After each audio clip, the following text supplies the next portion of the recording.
ବରଗଛ ଏବଂ ଓସ୍ତ ଗଛ ଏହି ଦୁଇଟି ପବିତ୍ର ବୃକ୍ଷ। ଆୟୁର୍ବେଦରେ ଏଗୁଡ଼ିକର ଅନେକ ଔଷଧୀୟ ଗୁଣ ଏବଂ ବ୍ୟବହାର ବର୍ଣ୍ଣନା କରାଯାଇଛି। ଆଜିର ଭିଡ଼ିଓରେ ଆପଣମାନଙ୍କୁ କେତେଗୁଡ଼ିଏ ବିଶେଷ ଔଷଧୀୟ ଗୁଣ ବିଷୟରେ କହିବି। ସୁସ୍ଥ ଜୀବନ ଓଡ଼ିଶା ଚ୍ୟାନେଲରେ ଆପଣମାନଙ୍କୁ ସ୍ୱାଗତ। ଚ୍ୟାନେଲଟିକୁ ସବସ୍କ୍ରାଇବ୍ କରିବା ପାଇଁ ଅନୁରୋଧ। ପ୍ରଥମେ ଜାଣିବା ବରଗଛ ବିଷୟରେ। ଏହାର ପତ୍ର, ଛାଲ, କ୍ଷୀର, ଚେର ଏବଂ କୋହଳ ଏ ସବୁଗୁଡ଼ିକର ଔଷଧୀୟ ଗୁଣ ରହିଛି। ଏହା ଗୁରୁପାକ, ରୁକ୍ଷ ଅର୍ଥାତ୍ ଡ୍ରାଏନେସ୍ ତିଆରି କରେ, କଷା ସ୍ୱାଦଯୁକ୍ତ ଏବଂ ଶୀତଳ ପ୍ରକୃତିର।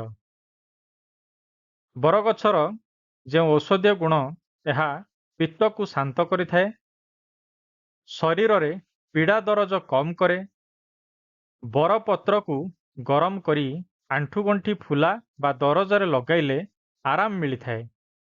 ପତ୍ରକୁ ଭାଙ୍ଗିଲେ ଯେଉଁ କ୍ଷୀର ବାହାରେ ତାହା ଘା ଶୁଖାଇବାରେ ସାହାଯ୍ୟ କରେ। ବିଭିନ୍ନ ପ୍ରକାର ଚର୍ମ ରୋଗ, କୁଣ୍ଡେଇ ହେବା, ଜଳାପୋଡ଼ା ଲାଗିବା, ଅତ୍ୟଧିକ ଝାଳ ବୋହିବା ଏସବୁ ସମସ୍ୟାରେ ଗଛର ଛାଲକୁ ବାଟି ତାକୁ ଲଗାଇ ପାରିବେ। ଯେଉଁମାନଙ୍କର ପାଦ ତଳେ ଏକ୍ଜିମା ବା ଫଙ୍ଗାଲ ଇନଫେକ୍ସନ୍ ହେଉଛି, ବାରମ୍ବାର ପାଦ ତଳ ଫାଟି ଯାଉଛି, ଏଭଳି ସମସ୍ୟାରେ ଏହି ଛାଲର ପେଷ୍ଟକୁ ବ୍ୟବହାର କରାଯାଏ। ଏହାଛଡ଼ା ମୁଖରେ ଘା, ଜିଭରେ ଧଳା ଦାଗ ବା ହ୍ୱାଇଟ୍ କୋଟିଂ ରହୁଥିଲେ ବରପତ୍ରକୁ ସିଝାଇ ସେହି ପାଣିରେ କୁଳି କରନ୍ତୁ। ପୁରୁଷମାନଙ୍କ କ୍ଷେତ୍ରରେ ଶୁକ୍ର ସ୍ତମ୍ଭନ କ୍ଷମତା ଏବଂ ପ୍ରଗାଢ଼ତା ଆଣିବାରେ ବର ଗଛର କ୍ଷୀର ବହୁତ ଉପାଦେୟ। ସଂଗୃହୀତ କ୍ଷୀର ବା ପତ୍ରର ଡେମ୍ଫରୁ ସଂଗୃହୀତ କ୍ଷୀର 5 ରୁ 10 ଠୋପା ମିଶ୍ରି ଗୁଣ୍ଡ ସହିତ ମିଶାଇ ସକାଳେ ଖାଲି ପେଟରେ ସେବନ କରନ୍ତୁ। ମହିଳାମାନଙ୍କ କ୍ଷେତ୍ରରେ ଶ୍ୱେତ ପ୍ରଦରରେ ବରଗଛର ଛାଲକୁ ସିଝାଇ ସେଥିରେ ବସିପାରନ୍ତି। ରକ୍ତ ପ୍ରଦର ବା ଋତୁସ୍ରାବରେ ମଧ୍ୟ ଏହାର ବ୍ୟବହାର ଚିକିତ୍ସକଙ୍କର ତତ୍ତ୍ୱାବଧାନରେ କରନ୍ତୁ। ଯେଉଁମାନେ ଗର୍ଭପାତ ବା ଗର୍ଭସ୍ରାବ ଭଳି ସମସ୍ୟାର ଶିକାର ହେଉଛନ୍ତି, ଗର୍ଭସ୍ଥାପନା ପାଇଁ ଚିକିତ୍ସକଙ୍କ ଅଧୀନରେ ରହି ଏହି ବର ଗଛର କଅଁଳିଆ ଅଙ୍କୁରିତ ପତ୍ରକୁ ବା ପତ୍ରର ଗୁଣ୍ଡକୁ 1 କପ୍ ପାଣି ଓ 1 କପ୍ କ୍ଷୀରରେ ସିଝାଇ ଛାଣି ସକାଳେ ଖାଲି ପେଟରେ ସେବନ କରନ୍ତୁ। ବରଗଛର କ୍ଷୀର ଯଦି ଆପଣମାନେ ସଂଗ୍ରହ କରିବାକୁ ଚାହୁଁଛନ୍ତି ଅଧିକ ପରିମାଣରେ, ତେବେ ସନ୍ଧ୍ୟାବେଳେ ଗଛର ମଧ୍ୟଭାଗରେ 4-5 ଇଞ୍ଚ ଗୋଟିଏ ଛୋଟ କଣା କରନ୍ତୁ। ତା ଉପରେ ବହଳିଆ ଗୁଡ଼ ଲେପ ଦେଇ ଦିଅନ୍ତୁ ଏବଂ ତା ପରଦିନ ସକାଳେ ସେହି ଗୁଡ଼କୁ କାଢ଼ି ସେଥିରେ ସଂଗୃହୀତ କ୍ଷୀରକୁ ଗୋଟିଏ ପାତ୍ରରେ ନେଇ ଆସନ୍ତୁ। ଏହାପରେ ଏହାକୁ ଆପଣ ବ୍ୟବହାର କରିପାରିବେ। ବରଗଛର କ୍ଷୀରରେ calcium, protein, potassium, magnesium, phosphorus, zinc, vitamin B2, B12 ଇତ୍ୟାଦି ଯଥେଷ୍ଟ ପରିମାଣରେ ରହିଥାଏ। ଆଉ କେତେଗୁଡ଼ିଏ ସ୍ୱାସ୍ଥ୍ୟ ସମସ୍ୟାରେ ବର ପତ୍ରର ବା ଛାଲର ବ୍ୟବହାର କରାଯାଏ।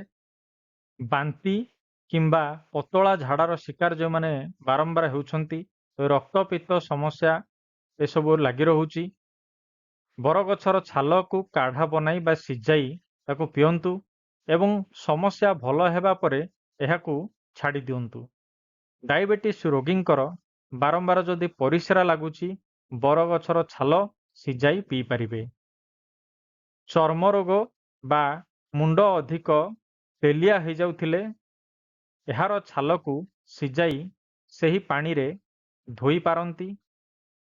ବଟ ଜଟାଦି ତେଲ, ଯାହାକି ବରଗଛରୁ ତିଆରି, ତାହା କେଶ ପାଇଁ ବହୁତ ଭଲ।